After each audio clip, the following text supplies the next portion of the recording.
Cosmos Video. Oh!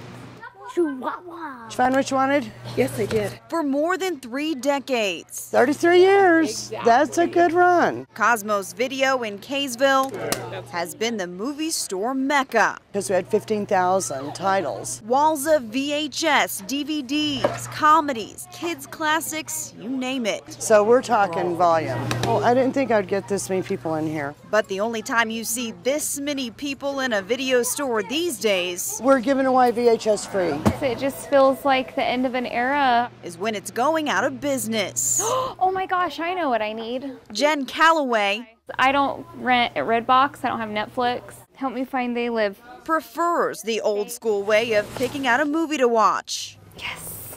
Now people go to a machine, just like a candy machine on a Redbox, and they put in their stuff, and then they get a movie out of the thing, and they don't interact with like human beings, and that's weird.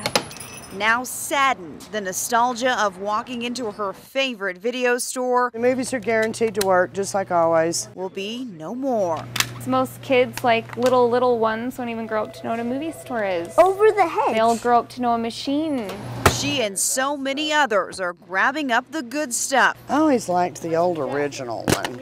to hold on to memories and old movies Thank you. while they still can. Nicole Vowell, KSL 5 News, Kaysville.